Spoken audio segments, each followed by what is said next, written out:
নমস্কার বন্ধুরা, পদ্মদি রান্নাঘরে আপনাদের সবাইকে স্বাগত।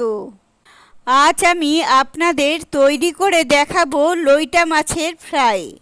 আর এই লইটা মাছের কিছু অথেন্টিক সিক্রেট রেসিপি আপনাদের সাথে শেয়ার করব, যাতে আপনারাও বাড়িতে খুব সহজে বানিয়ে নিতে পারবেন। যারা যারা লইটা মাছ বানাতে গেলে লইটা মাছটা ভেঙে যায়, তারা অবশ্যই ভিডিওটি দেখবেন আর সকলেই দেখবেন। কিছু টিপস অ্যান্ড টিপস শেয়ার করব, যেটা ফলো করলে কিন্তু একটাও লইটা মাছ ভেঙে যাবে না। ভিডিওটি স্কিপ না করে পুরো ভিডিওটি দেখার অনুরোধ রইল। আমি এখানে ফ্রেশ লইটে মাছ নিয়েছি, আর লইটে মাছটা নিয়েছি কিন্তু 500 গ্রাম। মুখের কাছটা কেটে ডানাগুলো ভালো করে কেটে আমি কিন্তু পরিষ্কার করে জল পাল্টে পাল্টে 5 থেকে 6 বার ধুয়ে নিয়েছি। এবার এটা ম্যারিনেট করব। তার জন্য আমি এখানে দিয়ে দেব বড় সাইজের একটা গোটা পাতিলেবুর রস। তবে আপনারা চাইলে লেবুর পরিবর্তে 2 চামচ ভিনিগারও দিতে পারেন। আর দিয়ে দেব স্বাদ অনুযায়ী নুন।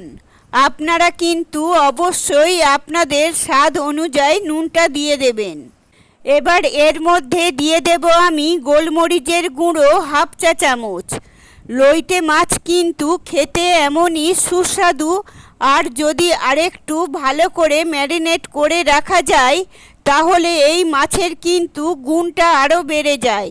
এর মধ্যে আমি দিয়ে দেব লঙ্কার গুঁড়ো 1/2 চা চামচ। এবার এর মধ্যে আমি দিয়ে দেব বড় চামচের 1 চামচ পেঁয়াজ বাটা। এরপর দিয়ে দেব বড় চামচের 1 চামচ আদা রসুন বাটা। এবার এই সব উপকরণগুলোকে খুব ভালোভাবে মাছের সাথে মিশিয়ে নিতে হবে।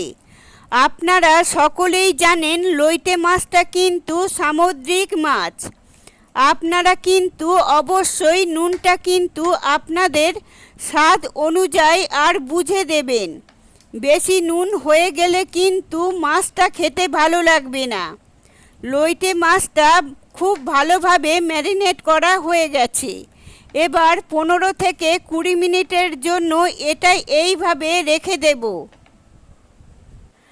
লইটে মাছের ব্যাটারটা বানানোর জন্য আমি এখানে নিয়ে নিয়েছি একটি মিক্সিং বোল। আর এর মধ্যে দিয়ে দেব 1 কাপ মতো ময়দা। এবার আমি এর মধ্যে দিয়ে দেব 1/2 কাপ কর্নফ্লোর।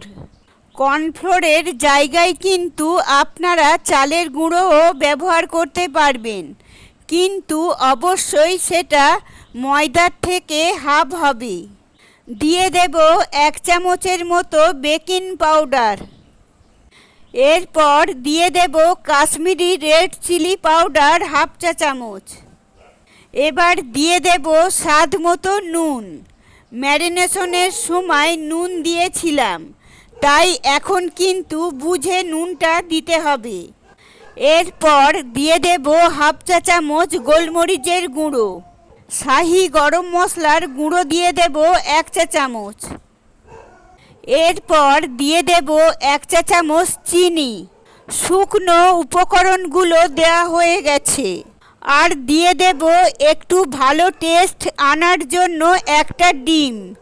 আপনারা চাইলে এটা নাও দিতে পারেন, তাতে কোনো অসুবিধা হবে না। এবার দিয়ে দেব পরিমাণ মতো জল। এবার জলটা কিন্তু বুঝে বুঝে দিতে হবে, একেবারে একসাথে ঢেলে দেবেন না। অল্প অল্প করে দিয়ে গুলে ব্যাটারটা তৈরি করে নিতে হবে। আর ব্যাটারটা কিন্তু খুব যেন পাতলা না হয়, সেদিকে খেয়াল রাখতে হবে।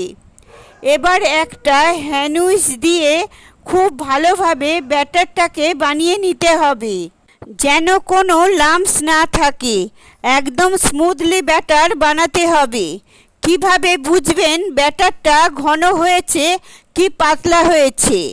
একটি আঙুল ডুবিয়ে যদি দেখেন যে ব্যাটারটা পড়ে যাচ্ছে না, ভালোভাবে আঙুলটা কোট হয়েছে, তাহলে বুঝবেন যে ব্যাটারটা একদম রেডি হয়ে গেছে। একটি ফ্রাই প্যান বসিয়ে আমি দিয়ে দেব পরিমাণ মতো সাদা তেল। লইটে মাছটা যেহেতু ডিপ ফ্রাই করব, তার জন্য আমি এখানে বেশি করে তেলটা নিয়ে নিলাম। তেলটা কিন্তু খুব ভালোভাবে গরম হয়ে গেলে লইটে মাছটা ভালো করে জলটা ঝরিয়ে ব্যাটারে ভালো করে কোট করে ডুবিয়ে তেলের মধ্যে ছেড়ে দিতে হবে।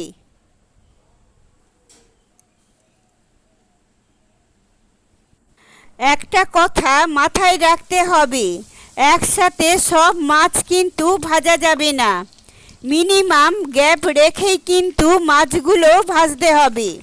আর এই মাছের চপ কিন্তু আমি দুটো করেই ভেজে নেব, কারণ আমি যেহেতু বড় বড় করে রেখেছিলাম, তো তার জন্য আমি দুটো করে ভেজে নেব। আপনারা সকলেই জানেন লইটে মাছ কিন্তু খুবই নরম। প্রথমে দিয়ে কোটটা ভালো করে এক পিঠ ভাজা হয়ে গেলে তারপরেই কিন্তু সেটাকে উল্টে পাল্টে খুব ভালোভাবে লাল লাল করে ভেজে নিতে হবে। দুটো ভাজা হয়ে গেছে, আমি আপনাদের একটি প্লেটে তুলে দেখিয়ে দিচ্ছি।